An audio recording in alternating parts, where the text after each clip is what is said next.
Students, welcome to the chemistry teacher Josna. അപ്പൊ എന്റെ ആദ്യത്തെ ക്ലാസ് എല്ലാവരും കണ്ടിട്ടുണ്ടാവും. ആദ്യത്തെ ക്ലാസ് നമ്മൾ എന്താ പഠിച്ചേ? മാറ്ററിനെ കുറിച്ചാണ് പഠിച്ചത്. അപ്പൊ കെമിസ്ട്രി ബുദ്ധിമുട്ടുള്ള നിങ്ങളുടെ ഫ്രണ്ട്സിനൊക്കെ ടീച്ചറുടെ ക്ലാസ് അയച്ചു കൊടുക്കുക. കെമിസ്ട്രി അവർക്ക് വളരെ ഈസി ആവും. ടീച്ചർ ബേസിക് ലെവൽ തൊട്ട് എടുക്കുന്നുണ്ട്. ഇനി നമ്മൾ ഇന്നത്തെ ക്ലാസ് എന്താ ഡിസ്കസ് ചെയ്യാൻ പോകുന്നതെന്ന് വെച്ചിട്ടുണ്ടെങ്കിൽ മെറ്റീരിയൽസിനെ പറ്റിയാണ്.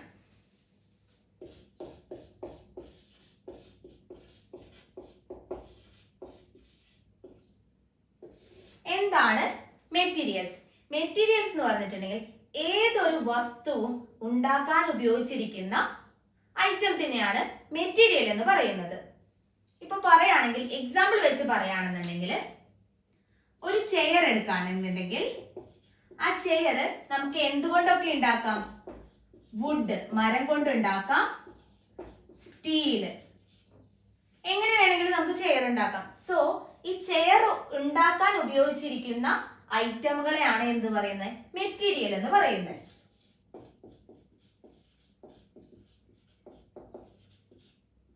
മനസ്സിലായോ?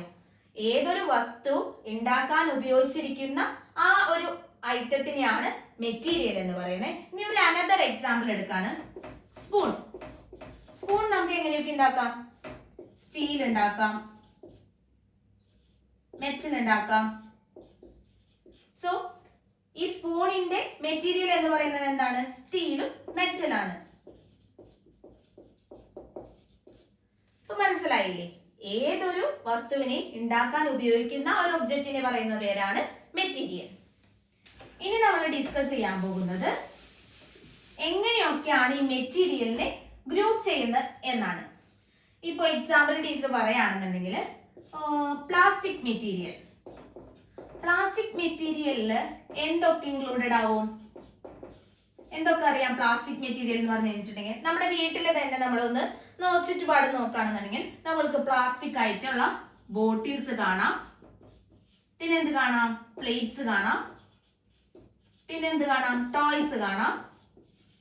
സോ ഈ ഐറ്റമുകളെയൊക്കെ നമ്മൾ എന്ത് വിളിക്കും? പ്ലാസ്റ്റിക് മെറ്റീരിയൽ എന്ന് വിളിക്കും. ദെൻ നെക്സ്റ്റ് ഒരു എക്സാമ്പിൾ പറയുകയാണെന്നുണ്ടെങ്കിൽ വുഡ് മെറ്റീരിയൽ.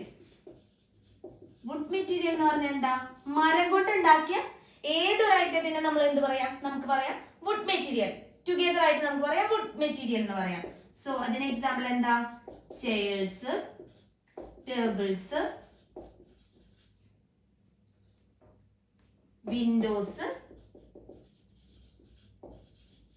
സോ ഇതൊക്കെ എന്തിന് എക്സാമ്പിൾ ആണ്? വുഡ് മെറ്റീരിയലിന് എക്സാമ്പിൾ ആണ്. അപ്പൊ നമ്മൾ ഗ്രൂപ്പ് ചെയ്ത് പറയുമ്പോഴാണ് ഇങ്ങനെ plastic material, wood material, steel material, അങ്ങനെ നമ്മൾ ഗ്രൂപ്പ് ചെയ്ത് പറയും.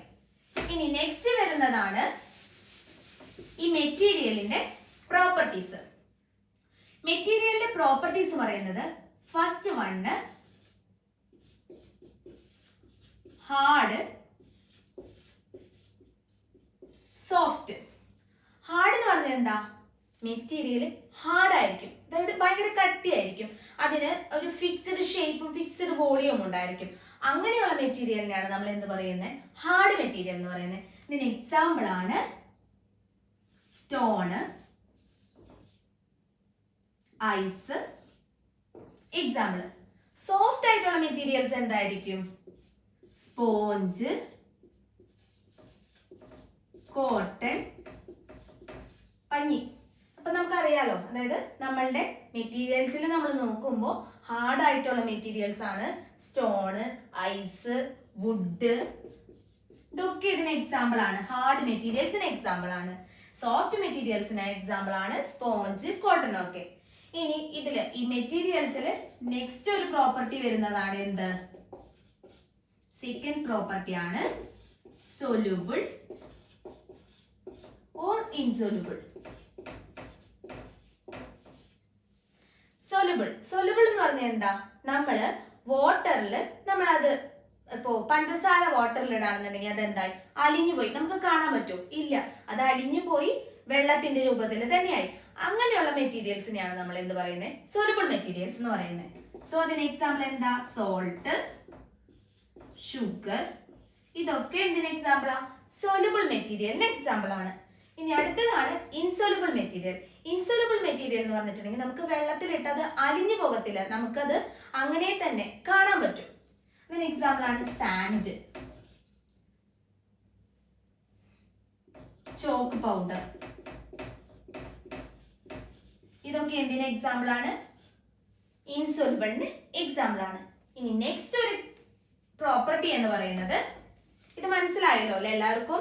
മെറ്റീരിയൽസിന്റെ പ്രോപ്പർട്ടീസിൽ വരുന്ന ഫസ്റ്റ് പ്രോപ്പർട്ടി ആണ് എന്ത്? Hard, soft. സെക്കൻഡ് പ്രോപ്പർട്ടി എന്താണ്? Soluble, insoluble. ഇനി നമ്മൾ തേർഡ് പ്രോപ്പർട്ടിയാണ് പഠിക്കാൻ പോകുന്നത്. തേർഡ് പ്രോപ്പർട്ടി എന്താന്ന് വെച്ചിട്ടുണ്ടെങ്കിൽ ഫ്ലോട്ട് ഓർ സിങ്ക്. എന്താ ഫ്ലോട്ട് എന്ന് പറഞ്ഞാൽ? ഫ്ലോട്ട് എന്ന് പറഞ്ഞാൽ എന്താണ്? ഫ്ലോട്ട് എന്ന് പറഞ്ഞാൽ ഒഴുക, ഒഴുക എന്നല്ലേ അർത്ഥം. അതായത് നമ്മൾ വെള്ളത്തിൽ എന്തെങ്കിലും ഇട്ട് കഴിഞ്ഞിട്ടുണ്ടെങ്കിൽ അതിങ്ങനെ ഒഴുകി നടക്കാം. അങ്ങനെയുള്ള മെറ്റീരിയലിനാണ് നമ്മൾ എന്ത് പറയുന്നത്? ഫ്ലോട്ടിംഗ് മെറ്റീരിയൽ എന്ന് പറയുന്നത്. ഇപ്പൊ നമ്മൾ വെള്ളത്തിൽ ഇല ഇട്ട എങ്ങനെയാ? ഇല താന്നു പോകത്തില്ല, പൊന്തി കിടന്നിട്ട് അത് ഇങ്ങനെ ഇങ്ങനെ വേവ് ചെയ്തുകൊണ്ടിരിക്കും. അങ്ങനെയുള്ള മെറ്റീരിയൽ ആണ് ഫ്ലോട്ടിംഗ് മെറ്റീരിയൽ. സോ എക്സാമ്പിൾ ആണ് ലീഫ്. ഇനി നമ്മൾ ഒരു മരക്കഷ്ണം എടുത്തിട്ട്, കനമില്ലാത്ത മരക്കഷ്ണം എടുത്തിട്ട് വെള്ളത്തിലിടാണെങ്കിൽ അത് താന്നു പോവോ? ഇല്ല, അതും ഇങ്ങനെ ഫ്ലോട്ട് ചെയ്തുകൊണ്ടിരിക്കും. അങ്ങനെയുള്ള മെറ്റീരിയലാണ് നമ്മൾ എന്ത് പറയുന്നത്? Floating material. സോ വുഡും ഒരു ഫ്ലോട്ട് മെറ്റീരിയൽ ആണ്. ഇനി സിങ്ക്. സിങ്കിന് എന്താണ് എക്സാമ്പിൾ? സിങ്ക് എന്ന് പറഞ്ഞാൽ എന്താ? സിങ്കിങ് എന്ന് പറഞ്ഞു കഴിഞ്ഞാൽ വെള്ളത്തിൽ ഇട്ട് കഴിഞ്ഞാൽ അത് അതിന്റെ ഉള്ളിലേക്ക് പോകും, പിന്നെ പൊന്തി വരത്തില്ല, അത് താഴെ ചെന്ന് കിടന്നോളും. അങ്ങനെയുള്ള മെറ്റീരിയലിനെയാണ് സിങ്ക് എന്ന് പറയുന്നത്. സിങ്കിന് എക്സാമ്പിൾ ആണ് സ്റ്റോൺ. ഇപ്പൊ നിങ്ങൾ നോക്കുകയാണെങ്കിൽ നമ്മുടെ അക്വേറിയത്തിലൊക്കെ ചെറിയ ചെറിയ മാർബിൾസ് ഇടും നമ്മള്. ആ മാർബിൾ എങ്ങനെയാ? നമ്മൾ വെള്ളത്തിലിട്ട അത് ഉടനടി അക്വേറിയത്തിന്റെ അടിയിൽ പോയി എടുക്കും. അപ്പൊ അങ്ങനെയുള്ള സിങ്കിങ് മെറ്റീരിയൽ ആണ് സ്റ്റോൺ എന്ന് പറയുന്നത്. ഇനി നമ്മളൊരു കോയിൻ ആണ് വെള്ളത്തിലിടണമെന്നുണ്ടെങ്കിലോ ആ കോയിൻ ആ വെള്ളത്തിന്റെ അടിയിൽ പോയി എടുക്കും. അപ്പൊ ആ കോയിൻ എന്ന് പറയുന്നത് എന്താണ്? ഒരു സിങ്കിങ് മെറ്റീരിയൽ ആണ്. ഓക്കെ, അപ്പൊ നമ്മുടെ തേർഡ് പ്രോപ്പർട്ടി ആയിരുന്നു ഫ്ലോട്ടും സിങ്കും. ഫ്ലോട്ടിൽ വരുന്നതാണ് ലീഫും വുഡും, സിങ്കിൽ വരുന്നതാണ് സ്റ്റോണും കോയിനും. ഇനി നമ്മുടെ നെക്സ്റ്റ് പ്രോപ്പർട്ടി ആണ്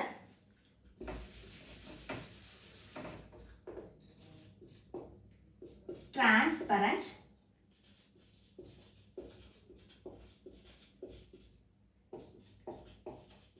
ട്രാൻസ്ലൂസെന്റ്,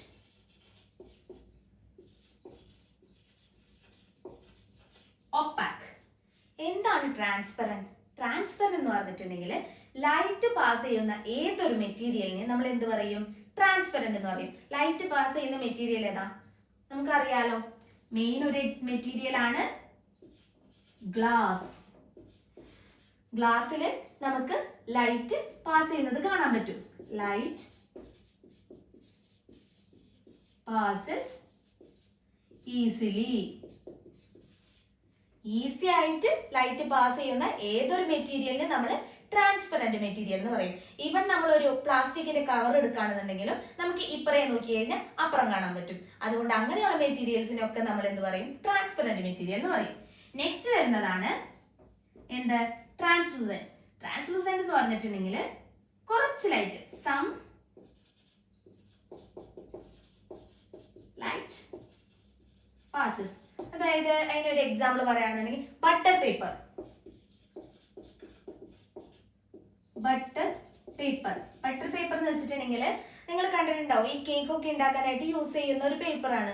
അല്ലെങ്കിൽ ട്രേസ് ചെയ്യാൻ ഉപയോഗിക്കുന്ന പേപ്പർ. ട്രേസ് ചെയ്യാൻ പേപ്പർ നമ്മൾ വെക്കുമ്പോൾ നമുക്ക് ഫുൾ അങ്ങോട്ട് അപ്പുറത്തേക്ക് കാണാൻ പറ്റില്ല, എന്നാൽ നമുക്ക് കുറച്ചൊരു നിഴല് പോലെയൊക്കെ കാണാൻ പറ്റും. അതായത് ലൈറ്റ് ഇത്തിരി പാസ് ചെയ്യുന്ന ഏതൊരു മെറ്റീരിയലിനെയും നമ്മൾ എന്ത് പറയും? ട്രാൻസ്ലൂസെന്റ് മെറ്റീരിയൽ എന്ന് പറയും.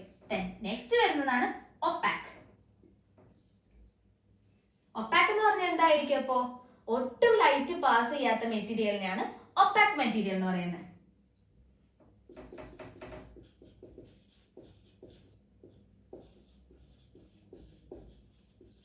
No light passes. സോ അപ്പോ ഇതാണ്, ഇതിന് എക്സാമ്പിൾ ആണ് സ്റ്റോൺ. സ്റ്റോണിന്റെ ഇപ്പുറം നോക്കി കഴിഞ്ഞാൽ അപ്പുറം കാണാൻ പറ്റുമോ? ഇല്ല. അതെന്താണ്? അതിന്റെ ഉള്ളിൽ കൂടെ ലൈറ്റ് പാസ് ചെയ്യില്ല. സോ അങ്ങനത്തെ മെറ്റീരിയലിനെയാണ് നമ്മൾ ഒപ്പാക് മെറ്റീരിയൽ എന്ന് പറയുന്നത്. അപ്പോൾ നമ്മൾ ഇന്ന് പഠിച്ചത് എന്താണ്? മെറ്റീരിയൽസിനെ പറ്റി പഠിച്ചു. മെറ്റീരിയൽസിനെ നമ്മൾ ഗ്രൂപ്പ് ചെയ്തു. നമ്മൾ എങ്ങനെ ഗ്രൂപ്പ് ചെയ്തു? Plastic material, wooded material, steel material, metal material, അങ്ങനെ നമ്മൾ ഓരോ കാറ്റഗറി അനുസരിച്ച് അവരുടെ ആ ഒരു പ്രോപ്പർട്ടീനെ ബേസ് ചെയ്തിട്ട് നമ്മൾ അവയെ ഗ്രൂപ്പ് ചെയ്തു. ദെൻ നമ്മൾ പഠിച്ചതാണ് മെറ്റീരിയൽസിന്റെ പ്രോപ്പർട്ടീസ്. മെറ്റീരിയൽസിന്റെ പ്രോപ്പർട്ടീസ് എന്തൊക്കെയായിരുന്നു? ഹാർഡ് ഉണ്ടായിരുന്നു, സോഫ്റ്റ് ഉണ്ടായിരുന്നു. രണ്ട് തലങ്ങൾ, ഹാർഡും സോഫ്റ്റും. പിന്നെ നമ്മൾ എന്താ പഠിച്ചേ? ഇൻസൊലുബിളും സൊലുബിളും. പിന്നെ നമ്മൾ എന്ത് പഠിച്ചു? സിങ്കിങ്ങും ഫ്ലോട്ടിങ്ങും. പിന്നെ പഠിച്ചതാണ് ട്രാൻസ്പെറന്റ്, ട്രാൻസ്ലൂസന്റ്, ഒപ്പാക്ക്. ഓക്കെ, അപ്പൊ ഇന്നത്തെ ക്ലാസ് എല്ലാവർക്കും മനസ്സിലായെന്ന് വിചാരിക്കുകയാണ്. കഴിഞ്ഞ ക്ലാസ്സിൽ മാറ്ററിന്റെ ഒരു ക്വസ്റ്റ്യൻ തന്നിരുന്നു. 3 സ്റ്റേറ്റും കാണാൻ പറ്റുന്ന ഒരു മാറ്റർ ഏതാണ്? ആ മാറ്റർ വാട്ടർ ആണ്. നമുക്ക് ഐസ് ആയിട്ടും കാണാം, വാട്ടർ ആയിട്ടും കാണാം. വാട്ടറിനെ ഹീറ്റ് ചെയ്ത് കഴിഞ്ഞാൽ അത് ഗ്യാസ് സ്റ്റേജിലും കാണാം. സോ വാട്ടർ ആണ് അതിന്റെ ആൻസർ. ഇനി ഇന്നത്തെ ക്വസ്റ്റ്യൻ എന്ന് പറയുന്നത്, നമുക്ക് ഈ പ്രോപ്പർട്ടീസിൽ നമ്മുടെ 4ാമത്തെ പ്രോപ്പർട്ടി ആയ ട്രാൻസ്പെറന്റിനും, ട്രാൻസ്ലൂസന്റിനും, ഒപ്പാക്കിനും ഓരോ എക്സാമ്പിൾ കമന്റ് ബോക്സിൽ കമന്റ് ചെയ്യാം. പിന്നെ നിങ്ങളുടെ ഫ്രണ്ട്സിന് ടീച്ചറുടെ ക്ലാസ് അയച്ചു കൊടുക്കുക. ഇഷ്ടപ്പെട്ടെങ്കിൽ ഫോളോ ചെയ്യുക, സബ്സ്ക്രൈബ് ചെയ്യുക. അപ്പോൾ ഇനി അടുത്ത ക്ലാസ്സിൽ കാണാം. എല്ലാവർക്കും ബൈ. Thank you.